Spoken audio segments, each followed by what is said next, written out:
Hi there. I'm Leif Hooser. By trade, I'm a locomotive engineer. By free choice, I'm a union man. At present, I'm devoting all my time to the Right to Work movement.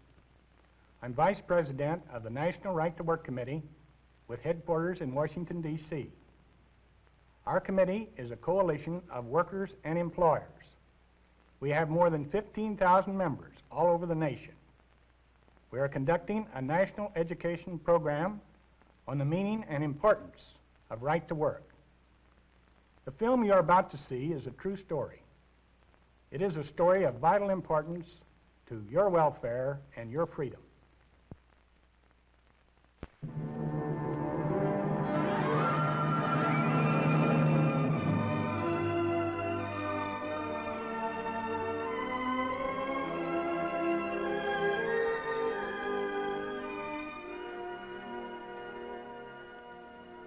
This is Princeton, Indiana, a community of less than 10,000 people.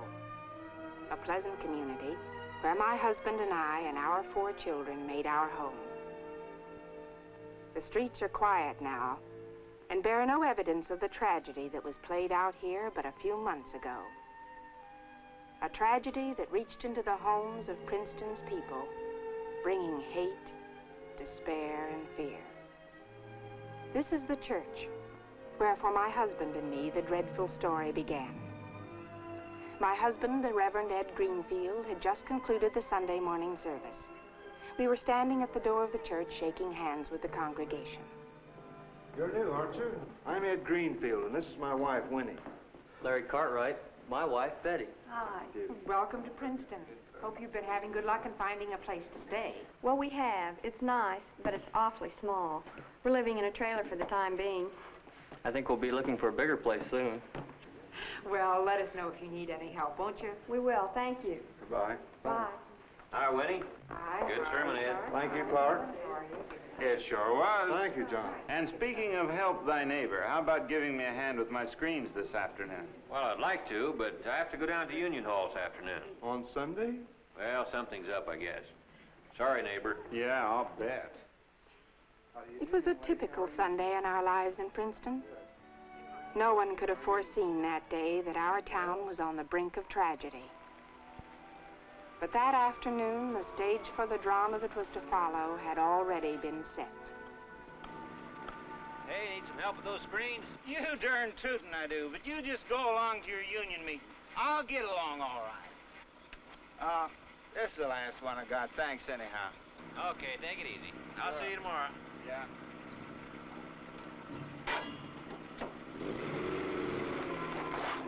John Stanley went back to his work around the house, and Clark Jones went to this special union meeting.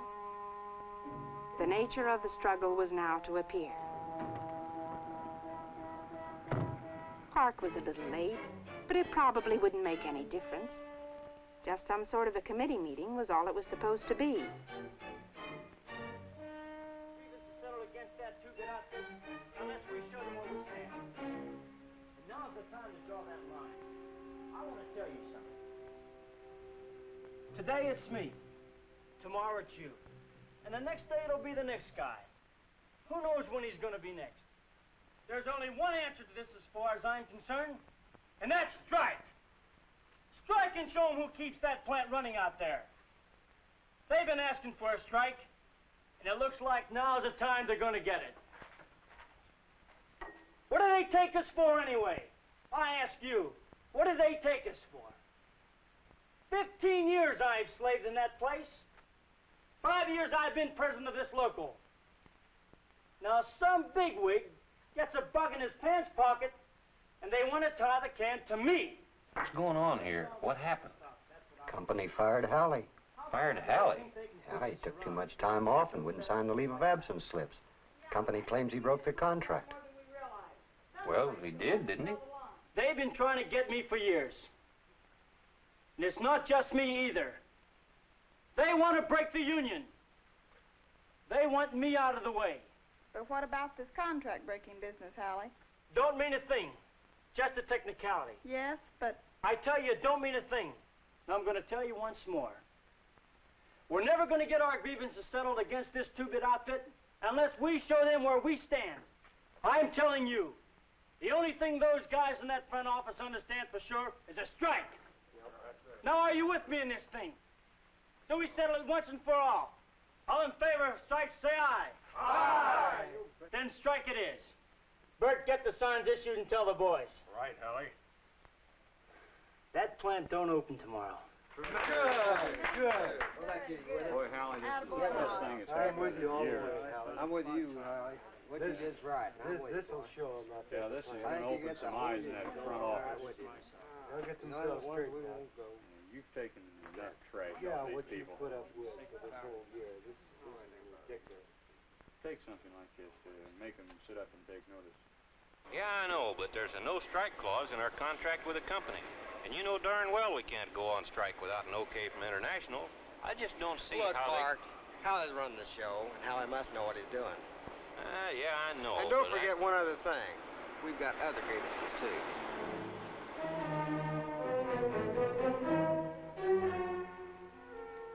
Clark Jones had helped set the trap that was soon to enmesh most of the people of Princeton. The next morning, when the men and women arrived at the plant where many of the people in our town are employed, the place was picketed, and no one wanted to cross the picket lines to get to his job. It was a complete surprise to everyone, except the handful who had been invited to the special union meeting. Look, I can't go on strike. We're going to have a baby. I don't know what this is all about. Clark. Hey, Clark. What the Sam Hill's going on around here? What are all these pickets for? Nobody said anything about a strike vote meeting. Well, I didn't know it was going to be that either. When I got there, Hallie and his bunch was screaming strike. Hallie, huh? Now look, we're not going out on the limb for him. He knew the rules and he broke them. And president of the local or not, he can lump it as far as I'm concerned. Now, wait a minute. That's not all of it. He said we had some grievances. Sure we do. His. He got on his high horse and ramrodded a wildcat because he knew he didn't have a leg to stand on legally, didn't he? Well, who's on his high horse now? Well, don't you think I've got a right to be? Well, don't jump all over me about it. You don't know. Maybe we do have grievances. Oh, now, wait a minute, Clark. Clark!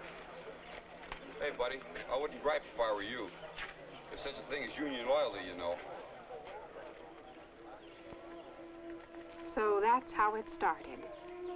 With friend angry at friend because of the irresponsible action of a few union leaders in calling a wildcat strike. Larry Cartwright went home to the trailer to tell Betty that he wouldn't be allowed to work. And probably the only thing that frightened her then was what they would do for money, with the baby coming so soon. On the streets, people talked a lot about the strike, but mostly everyone thought it would soon blow over. A few days, maybe, a week at the most.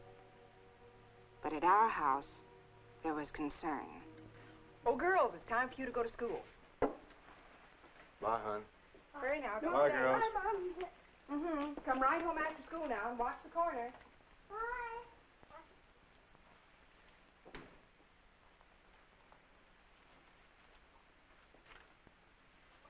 You're worried about this strike, aren't you? Who wouldn't be? Nearly 1,000 job holders out of work in a town of less than 10,000. It's bound to be a jolt to the community. Well, I'm not quite clear on all of this, but it's just a temporary flare-up, isn't it? Well, it looked like it at first, but some of the men came to see me yesterday, and they don't think so. What did they come to see you about? Well, they didn't want to be a party to something that was ethically wrong. And there's a basis for questioning the ethics of the union leaders here. The men came to me for guidance. Well, if the union's corrupt or something, why don't they just get out? Well, they don't want out. They just want the union run fairly. Well, I'm sure you'll help them. Well, I hardly knew what to tell them. I did say I'd meet with them in any group at any time as a minister if it'd help them. In a union meeting? Oh, the whole thing may blow over before any meeting's ever held. It seemed such a little part of Ed's work to give Christian counsel to those who sought it. But the newspapers picked it up, calling the men who had come to Ed a splinter group of the union. And those who believed that the union was above criticism didn't consider it a little thing at all.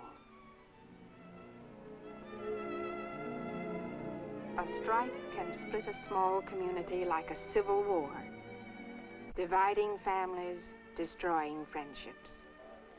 A strike can precipitate feelings and acts that grow and fester and rise in ugliness and unbelievable vindictiveness. I talked to this Hallie Thompson. Her argument sounded good. And then I saw the telegram from your International that said the strike was not authorized. Say, what business do you think this is of yours? Friends, I'm trying to help you all. I'm working with union members. If you throw in with them, you're as bad as they are. Dab. Hypocrite. Judas. What? What's going on here? What do you think you're doing? Mobbing a minister. Come on, get these people out of here.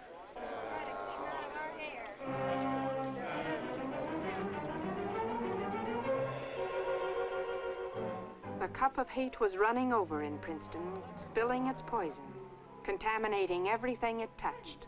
I never thought I'd see mob violence like that in Princeton. I'm sorry I got you into this, Ed. We should have tried to work it out for ourselves. No, John. You were right. I'll admit I wondered at first whether a minister ought to take part in something like this. But now I know I have to. I just wish I were half as sure what the answer is. I think I know. It's the right to join a union or stay out. I don't quite see how that applies here. That won't prevent strikes. No, but it would pave the way for responsible leadership. And if we had that, we never would have had this. How's that? Well, in the first place, if we'd had a chance to decide whether this union out at the plant is worth joining or not, I'll bet a year's dues that the leaders would have seen to it that it was. And in the second place, a bunch like Hallie's would have been afraid to pull any shenanigans like this because we could have quit the union without losing our jobs. As it is, they've got us over a barrel. And scared. You know, the reason those people out there were so upset is that they were afraid. Afraid that I was trying to help you tear down something important. What we've got to get across is that we know unions are important. It's only the Hallie Thompsons we're fighting. Ed had dedicated himself to the splinter cause. He supported them all the way in the meeting in which, on legal advice, they decided to return to work. But they were met at the gates by strong-armed toughs, many of whom had never been seen in Princeton before. And the first attempt to get through the gates ended in failure.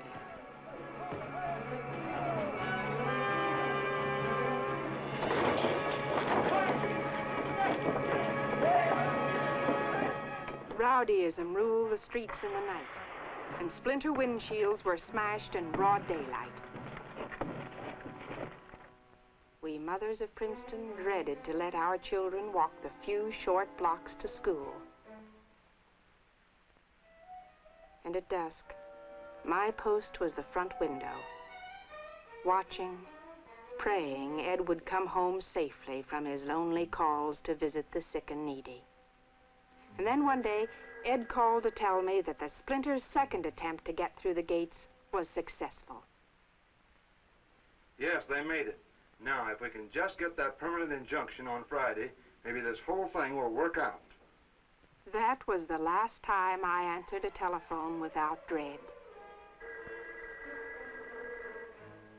We began to get insulting calls day and night. Over and over until we were tied in knots. Psychological warfare in Midwestern America. In the middle of the turmoil, the splinters met to consider attending a union meeting where members were to vote for or against settlement of the strike. Why go? They'll just rub our noses in the dirt. Even though we still pay our dues, they'll call us scabs and they'll treat us like scabs. They'll make splinter the dirtiest sounding word you ever heard. And you're going to have to let it roll off you. You're on the side of law and order here, and you're not fighting just for yourselves. Multiply this by 100, by 1,000 times across the country, and you begin to see a terrifying picture. power over the individual by a private organization, power to take away the very bread from a man's mouth by denying him the right to work in peace. The right to work in peace. This was the only desire, the only hope of each man in the splinter group as he weighed my husband's words.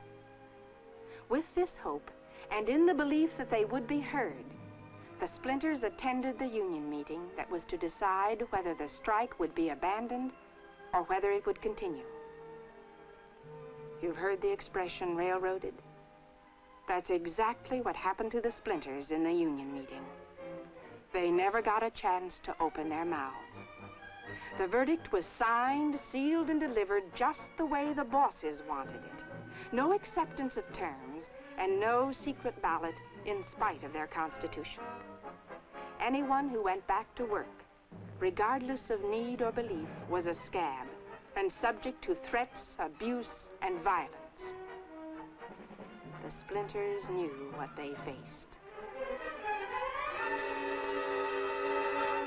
I tried to keep up the normal business of living, although it was difficult under the circumstances. I went to visit young Mrs. Cartwright in her trailer home. She tried to give the impression of contentment as I inspected the new baby. A beautiful little girl. But Betty Cartwright was worried. Her husband had gone through the picket lines to get to his job. We women of Princeton were sick at heart. Sick at heart as the months dragged on and the violence increased. Seat covers slashed. Paint thrown on automobiles.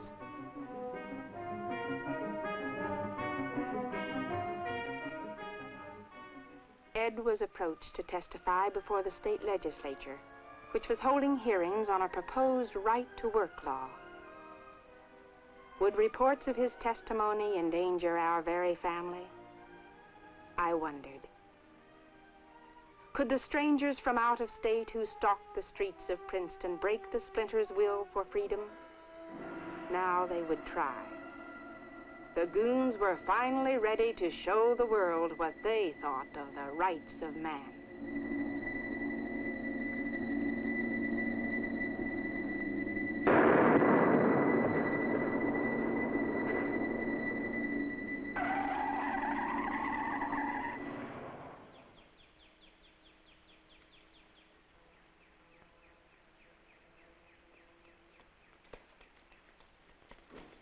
Who was it, Clark? Did you see him? Oh, they were gone before I got here. Come on, if there's anybody in that house, we gotta help them. Violence, dirty and utter, was the goons' method of subduing Princeton. And their attacks on us continued.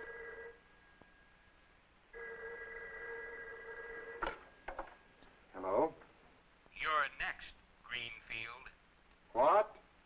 I said you're next, Greenfield. You're next, Greenfield. You're next, Greenfield. Oh, Ed! Home was to become a barricade against the menace outside. Good night, girls. Mama, why do we have to sleep in the basement? Run along, dear. Good night, Mother. Good night. Oh, Lord, protect the children from this evil that stalks us.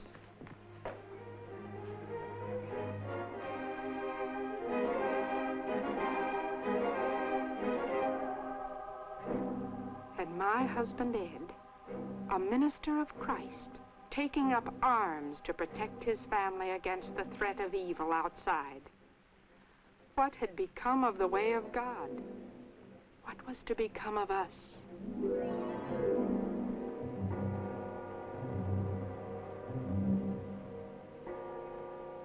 But the evil on that night was not for us. Tragedy stalked the quiet road where Larry Cartwright and his family slept in their trailer home.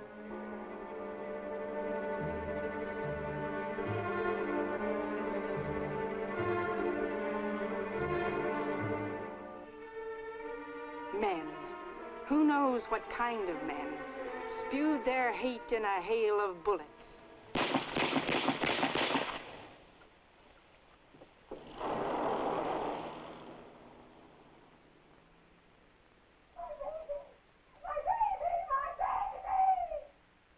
A bullet passed through the brain of Betty Cartwright's baby. In the morning, Princeton took a long look at itself, and it was a look of loathing. Now, even the most militant striker could see that he'd been misguided by the labor bosses. There was no one left who would keep the strike going. Everyone in Princeton was a splinter now. For all practical purposes, the strike was over. In a few days, the settlement was made. And ironically, that same day, a state right-to-work law was passed. Too late to do us any good. But it was over, and we thanked God we had not been harmed, while we prayed that the life of the Cartwright baby be spared. Finally, the good news came. Almost through some miracle, it seemed, the doctor said the baby would recover. The sacrifice to Union violence had escaped, and there was rejoicing in the Cartwright family. That's what happened here in Princeton, Indiana. Although the scars on the town don't show now, time has not obliterated them. The town has changed, and her people have changed.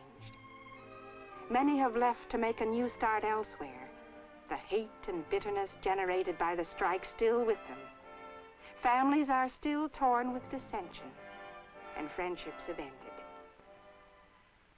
The scars on the town don't show, but the scars on the minds of the people, will they ever leave us? I wonder. And why, I wonder?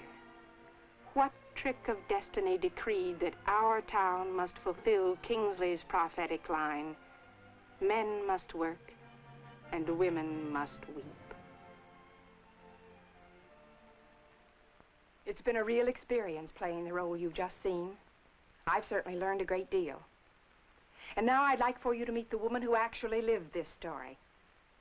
Winifred Greenfield of Princeton, Indiana. Thank you.